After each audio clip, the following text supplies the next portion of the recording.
This is New Riff Kentucky Straight Bottled in Bond Bourbon Whiskey.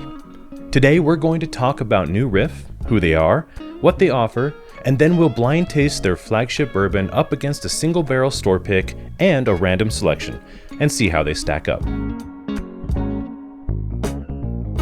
New Riff is a relatively new distillery founded in 2014 in Newport, Kentucky, right across the river from Cincinnati.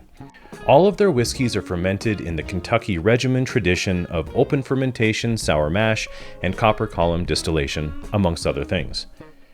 They make both a high rye Kentucky Straight bourbon whiskey and a 95% rye that are both bottled in bond without chill filtration. Briefly, bottled in bond whiskeys must be distilled in the same season, at the same distillery, by the same distiller, and aged at a minimum of 4 years in a government-supervised warehouse and bottled at 100 proof. It's an old law created to ensure the quality of whiskey at a time when quality was very much on the back burner. Besides its two flagship whiskeys, New Riff also offers single barrel selections at barrel strength that are available as store picks or even as personal picks for a full, half, or quarter barrel if you visit the distillery. They're also aged at a minimum of 4 years without chill filtration at barrel proof, which is around 112 proof. Their most recent release is an 8-year Kentucky Straight bourbon at 50% alcohol that was made from the 20 to 30% of barrels that have been held back for extra aging since the founding of the distillery. Neither the barrel selects or the 8-year are labeled as bottled in bond. However, for the most part, the same standards have been kept across the board. And you gotta love the look of these bottles. The gradient of black to clear just looks great on the back bar. I've become a huge fan of New Riff, and I can't wait to crack open the single barrel and give it a try. Here we are, back for a little bit of a tasting. So, Internet, you remember Sarah? She was here last. So last video, it became very apparent that I was a complete idiot, fool, stupid head, and I was wrong. My glassware that I prefer is the wrong glassware. The Glencairn, which you prefer, is the correct one. You're not wrong. You just have a different opinion. No, according to everybody, I was wrong. And I'm okay with that. But we don't have more Glencairn, so I'll just use my Riedel glass that I love so much instead. But what the internet says is always correct. Yeah. But I'm very excited about this because I've been waiting for a long time to open up this bottle of the single barrel New Riff. This is actually barrel number 19,000. The number doesn't really matter, but it's kind of fun. I have created them randomly for you. Okay. I couldn't make them random for me. I tried, but I was looking at them and I go, I know what's what. Obviously, just by looking at them? Well, or? The thing is, like, obviously we have an off glass. Yes. You've got the two Glencairns and you have the Copita. Right. So, okay. It's going to be obvious that one of them is different if you poured them, which I did. Right. But they're random for you. Okay. So, pouring them how I did, I tried to mix them up, but the color was obvious, or the whatever it was. I was like, it's fine. Okay. I'll just taste them as independently as I can. Okay. Because what I want to know is what you like the best. Okay. I want to know some interesting things about it from you. Okay.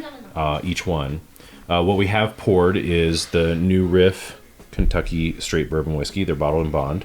Mm-hmm. We've got, of course, the Barrel Select. And then I poured a Heaven Hill because it's also bottled in bond, also 100 proof. Okay. Also Kentucky Straight. It is, right? Yes. Okay. But the Heaven Hill stuff is aged for 7 years, whereas these are at minimum 4 years. So it's got a little more age on it. Okay. But it's the same basic style of bourbon. So. And what's the difference between these two, really? So basic differences is this is going to be kind of their just mainline whiskey that they're going to blend this whiskey to sort of always kind of be consistent and always kind of taste the same. Okay. Even though it's got an age statement, there are going to be some unique things about it. But when you're creating a sort of a brand like this, you want it to be mostly consistent. This is a single barrel. And it's also a store pick. So basically the guys from the store go to the distillery, they taste a handful of different barrels, and they say, yes, we want that barrel. And they put that barrel aside, and they make an entire bottling just out of this barrel. Okay. As opposed to a blend of barrels, which that one is. Got it. Okay. Exciting thing, though, too, that I like about Bottled and Bond is that while they're trying to maintain consistency, it is almost sort of they distill it all in the same season.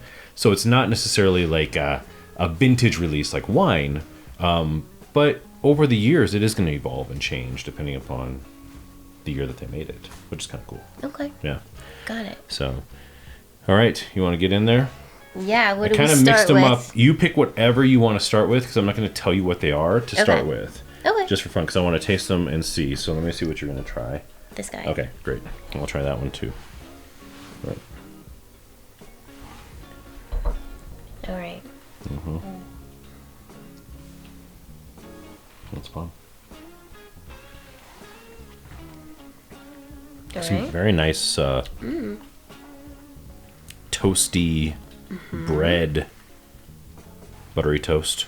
I'm getting caramely. Yes, definitely. And burny, A little bit burny. but in a good way.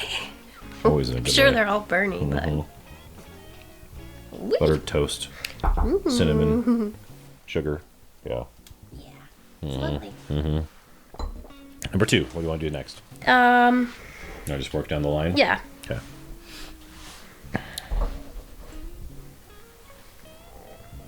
Whoa.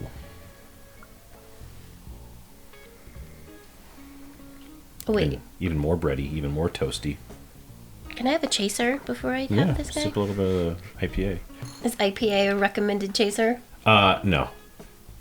But it's my recommended chaser. For real? It's it's hoppy, it's rich, Yeah. it's full. I feel like that Yeah. did it. Yeah, it's good. It's a completely opposite like flavor set, which is Yeah. helpful. Oh. Yeah, like stewed cherries and that sweet raspberry candy from Christmas that my German grandparents used to have. That's what this is. It's deeper. It's a lot like it's a lot more. I don't know, deep and robust. Yeah. Definitely. It's burn on top of burn. All right. Number 3? Yes. All right. I'm gonna have Yes. one of this. Chase a little bit of that. So from the Kopita. Wow. It's like honey and Elmer's glue, but not in a bad way. Is there Elmer's a good glue way to drink smelled Elmer's glue? fantastic. I loved how it smelled. Remember kids used to put it on their hands and let it harden and then just peel it off, and it was their whole entire hand.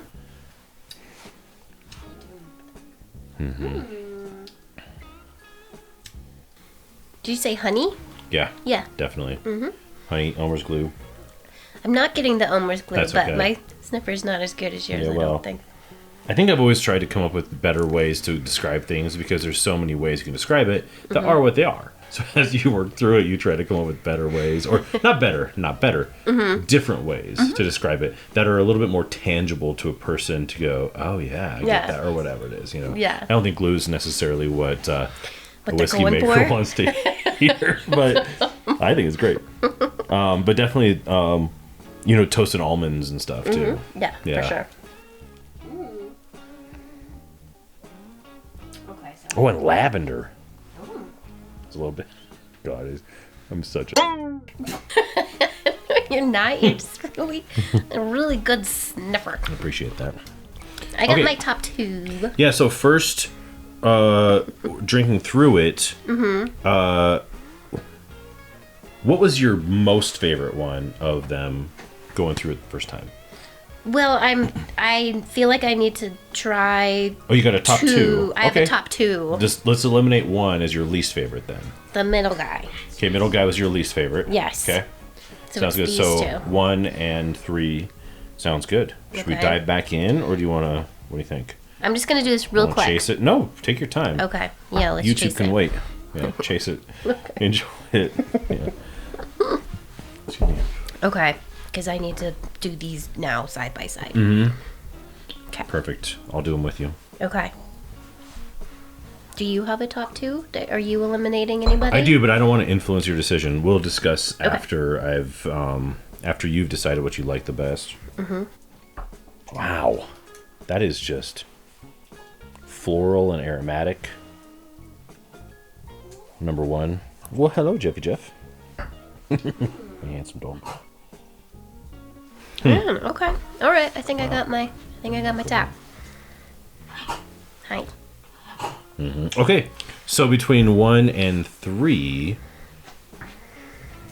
which one are you eliminating? I'm eliminating 3. So number 1's your favorite. Yeah. All right. And the winner for you is the new Riff Bourbon Bond. Ah, their sort really? of flagship whiskey. Okay. Yeah. Okay. That's cool. That's good. No, shush, please. Be quiet. I know you're very handsome, but be quiet. I think it's a fantastic whiskey. I mean, there's like cinnamon and cardamom and baking spice, and it's just so much stuff, and it's minimum of 4 years old. Mm-hmm. Obviously, the bottled and bond thing is really cool, but it comes from for one, it's a high rye malt, which you tend to not like the high rye stuff. Yeah, that's interesting. Yeah. But it was very close with this guy, so I'm curious who this one is. So that one is the Heaven Hill. Mm-hmm. So Heaven Hill is a very, very close second. Yes. Yeah. Very close. Like I almost. Yeah, and I would put the Heaven Hill in terms of flavor profile, not necessarily in terms of style, but it's actually way more similar the way that it drinks to Hidden Barn, which you like a lot. Yes. So yeah, that's really, really interesting. Mm-hmm. And of course, what was my favorite? Do you think? The Heaven Hill. No. This guy in the middle. Yeah.